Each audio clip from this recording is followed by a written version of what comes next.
want to show you exactly what I did to make $1,000 in the first 2 weeks of a one product dropshipping store selling only in Australia. Now I'm going to refresh this just to show you that this is real. And while $1,000 in the first 2 weeks might not be the most impressive number, I still think it's cool that this has started with a small budget and they're running one ad to one product store, and I'm only selling to Aussies. But most days it's actually been about 2 to 3 sales, and that's how we've been able to hit that just over $1,000 in revenue. Now, before I get into how I did this, I want to talk about the profit margins because that is what most of you will want to know as well. So because we're in the scaling point of this product, I'm working at the ads, I'm working at the interest and the targeting and whatnot.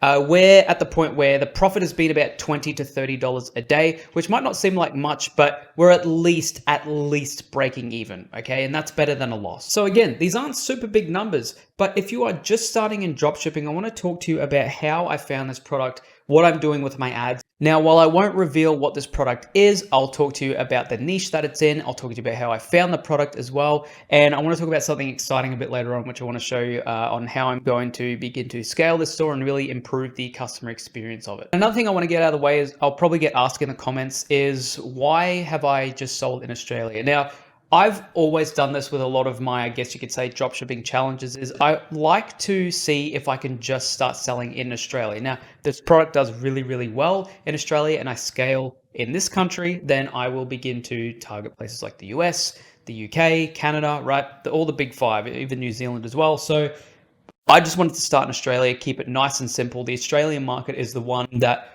I know the best when it comes to dropshipping, and I think it is a great starting point. Now, if you're beginning to dropship yourself, I would suggest starting in Australia. If you're living in Australia, maybe I suggest starting to target Australia just to really get your feelers out for the market. And I have started stores earlier this year selling different products in the US. The US does work. Only thing to note with the US is that the ads, especially when it comes to Facebook, can be quite expensive because there's a lot of people there. There's a lot more people on the platform, right? So your ads are going to be spending a lot quicker. I think the Aussie marketplace is a great place to start because even though you're going to be spending your money on ads, it's not going to be as saturated, and I find that the ads don't spend as quickly, so it gives you a bit more time to test. Now, I won't reveal exactly what the product is, but it is in the same niche that I had my other successful product in, which was the teeth scaler. It's in the same niche, it's in the dental niche, so it helps with getting a better smile, improving the health and the quality of your teeth, and really just helping to improve the, I guess you could say, the oral health of customers. So in a very similar fashion to the way I found my first dental product, I just did things like looked on Google Trends, I looked at AliExpress, I typed in things like teeth cleaning in AliExpress and just looked at the dental niche as a whole and was looking at different products. So what I wanted to really do with this product and what I suggest you do in your product research is find a product that solves a problem. That's the main thing. If you have a product that is more of like a gimmicky product, something that people might just use for fun, it takes out of the equation that need for a product, okay? Whether, you've got things like fidget spinners or those toys where you throw them up and down on your hand and they like float away to you and come back. They're really cool, right? They're a cool idea for a product, but you're not really solving any problems with it. So at the end of the day, people don't really have a need for it. I like to think in the niche that I'm in the dental niche, there's a real, there's hard proof that people need to clean their teeth, right? That people need to take care of their mouths, take care of their teeth, because you could end up with things like plaque and buildup and gum disease, and it's stuff that people need. It's basically something that everything needs, especially when you start getting into 35, 40, 50 plus, it's even more of a need for people. That was the first thing, made sure it was solving a problem, and I just looked on places like AliExpress, I looked on Alibaba, I did a little bit of research on Facebook ads, a tiny bit on TikTok, I searched on Google Trends as well, but I really just made sure not only it was a product that was helping people, but it was something that you couldn't really get in retails. I didn't want it to be a product that someone could just go pick up at Kohl's or go to Kmart and pick it up, right? Or just go to any general retailer and find it there. I wanted it to be something that was more specific to only buying online, so it gives you more of a chance to actually, it's almost like a scarcity thing where you have a product that is not easily found in normal retail stores, so people think, okay, I can only buy this from basically this website or or from a couple of websites online. So I've gone really heavy on branding the website itself, and I personally use the Sense theme on Shopify. If you're not sure what it is, if you have a Shopify account, you can check it out. It's a completely free theme. I think it's really clean and it works really well on mobile, which is the most important thing. It's really optimized for mobile. So first thing was I used the Sense theme, and I have branded this whole store around the one product. Another thing I did, which has really helped me, which I didn't do before, was I took my own photos. Now, when I first got this product out, I first ordered it from eBay. I actually ordered the product from eBay, got it sent to my place, and then I did my own photos. I took the photos with the camera that I'm filming with now, and I just made sure to really get some nice high quality images, get some nice quality, high quality videos. Then I made my own GIFs out of the videos, put them on the store, and even did it for my ad as well, which I'll talk a little bit about ads in a second. But the second biggest thing is you need to take your own photos. Okay, I would steer clear away from just using the product images that are on AliExpress or on Alibaba or wherever you're getting your, wherever your supplier is, and don't use their photos at all. Okay, so what I did, the only photos that I'm using that are from the supplier are the ones that show exactly what the product is on a white background. Anything else I got rid of, and I just took my own photos myself. Okay, I'm even thinking of changing up the photos on the white background and doing up photos myself for that. The next thing I did on my website, which was really important, which I saw a quite of an increase of conversion rates, is on the website. What I first did was I just took the photos, and my selling points were just me showing the product, right? And I thought to myself, okay, this is really cool. I've got some nice images of the product, but what's enticing people to buy? So I thought, why don't I just start, talking and educating people about the problem of what people might have, what these customers might have if they don't buy my product. So what I did, the first thing I did was change the main bits of text and the main images and the GIFs to, things like people having dirty teeth and things of like teeth buildup and things like that. And I really drove home the point to the customers of that, okay, if you don't buy this product, you could be susceptible to this. And, if you have teeth buildup, you have plaque and things like that, then you could potentially be at risk of losing your teeth, getting gum disease, which this is all real stuff, right? So it's not like I'm lying to get these sales, but you're really driving home the problem of, that people could have if they don't have the product. And then underneath that, I put our product is what solves this issue. So you make sure on your website, you focus on the problem, and then you sell the solution, which is your product. What I advertised on to drive these sales was Facebook ads. Okay. And one thing I found with Facebook ads, the first thing is that if you're doing a photo ad, which I began to do with my product, I'll soon be changing or at least testing video ads as well. But photo ads have worked really well for me in the past. So one thing I want to note with photo ads, whatever you're targeting, whatever product you have, make sure that, again, you do your own photos and make sure that it is bright and clear. Don't have these grainy images or just these supplier images that you use, because not only will that put you at risk to getting taken down because it's basically copyright, it's not your own images, so make sure you use your own images. Not only that, but if you have a better quality image, a better quality ad, it's more likely to increase conversion and have people click on your ad. So when I launched my first ad with this product, I took a very similar photo to the one I have now, but it was quite a little bit darker. There wasn't enough sunshine on it. There wasn't enough brightness in the image. I didn't edit it enough.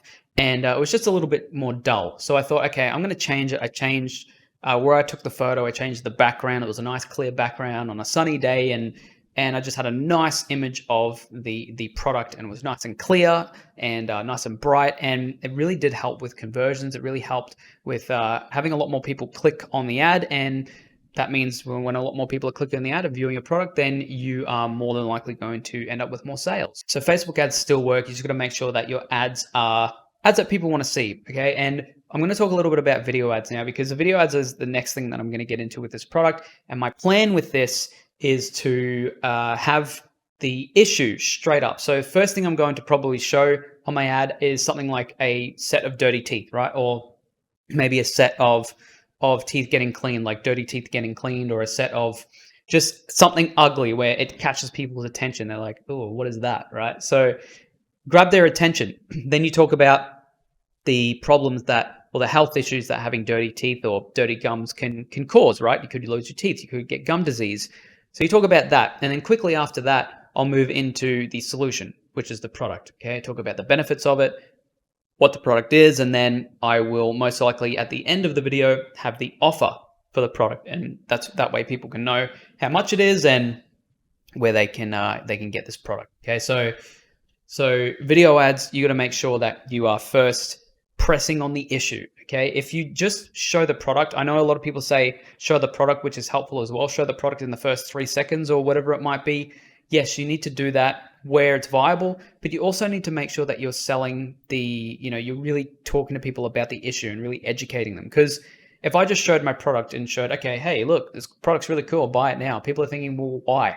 Why am I going to buy this product? They need to know why they're buying it, and you need to get into their minds, okay, if I don't buy this product, I could end up with these issues, right? So that's where your selling point should be. Now, the fourth sort of pillar I want to talk about here is scaling, and I'm going to talk to you a little bit about what I'm going to be doing to scaling this product. I want to show you something, okay? Real quick, I'll just show you. If you don't know what it is, it's a label printer. So you're probably thinking, why a label printer? So my next plan right now is, well, I'll tell you my current situation. So I am currently testing this product out with AliExpress. Okay, the first couple of weeks I've been using AliExpress. It hasn't been too bad. The fulfillment takes a day or two more than what I thought it would, but shipping isn't too bad. Okay, it's under 20 days. I think it's under 14 days actually that I've got from the supplier, which is quite good. But I thought to myself, okay, I want to improve this. I want to offer 2 to 5 day shipping because I think it's going to increase conversions even more. Because currently on my website, I've got something like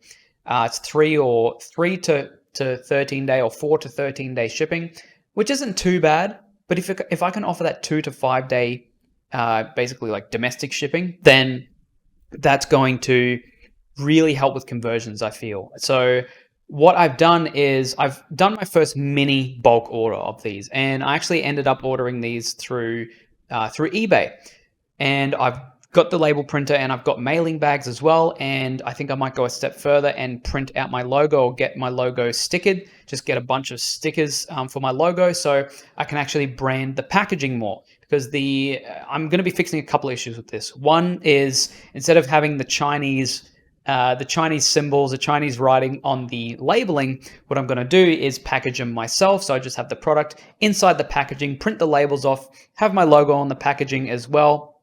It'll be nice and branded. And then I'm going to take away those extended shipping times. Even though they're like 4 to 13 day shipping, I can decrease that to 2 to 5 day shipping. Now, obviously this is going to bring up the cost of the product, so I've had to factor that in. So I'm most likely going to have to increase the product. The product cost at the moment is around $45, but I'm going to have to increase that to just over $60 to keep those profit margins. But if I can keep those profit margins but also help increase the conversions, then those increased conversions will mean more profit, because that means if I'm getting more sales, the sales ratio is increased, in relation to the clicks that I'm getting, then obviously it's not going to cost as much per result, so per purchase, which means that the profit margin will go up. So that is my plan to scale. I've only got my first small bulk order in of 30 units. Okay, I've got 2 colors in, so I've got 15 of each of these, and we'll see how we go.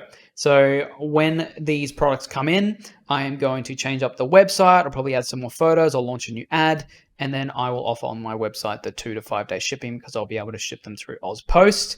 And even though I'm fulfilling the orders myself, I think it is a step forward in the right direction. It's the first time where I'm actually doing this and shipping them myself. If I can get to the point where I'm even getting like 50 orders a week, that will be a huge plus for me, and I think it will really take things up a notch. And yeah, we'll see how we go with the scaling, but that is what I suggest. So to recap, 1, make sure your product solves a problem, okay, and make sure that it's hard to find in retailers.